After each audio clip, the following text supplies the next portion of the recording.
ఏ సమయమునకు ఏం సంభవించబోతుందో తెలియదు కనుక మన విశ్వాస జీవితాన్ని కాపాడుకొనొచ్చు, నీతిని ఇక యథార్థతను కాపాడుకునేటటువంటి స్థితి. ఏబు ఎలాంటి వాడండి?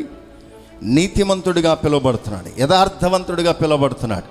తల్లి యొక్క ప్రేమ, తల్లి యొక్క స్వభావం ఎలా ఉంటుందంటే, ఇద్దరు పిల్లలు కొట్టుకున్న ఎందుకురా మా వాడిని కొట్టామంటాడు అంతే. ఆడిని కోరికి రక్తం వచ్చేటట్టు చేసినా, ఏం చేసినా, వీడేం చేస్తున్నాడని కనబడిన దెబ్బ ఒకటి చూపించిన తల్లి ప్రేమ ఏంటి? అవతలోని వాడు రక్తం మేకులతో కొట్టబడి కారుతున్నట్లు ఉన్నా కూడా మా కొడుకుని ఏం చేసావురా? తల్లి యొక్క ప్రేమ ఏంటి? మా వాడు అలాగా చేయడు. ఏబు భక్తిపరుడు, యథార్థవంతుడు, నీతివంతుడు, న్యాయవంతుడు అని మాట్లాడబడుతుంది. సరే, నా పిల్లలు అలా చేయరు, రోజు ఎందుకు దహన బలి అనుకోలే.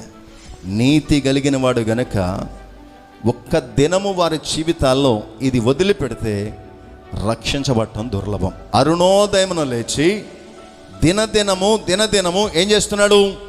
దేవుని యొక్క సన్నిధానంలో బలులు అర్పిస్తున్నట్లుగా చూడగలుగుతున్నాం.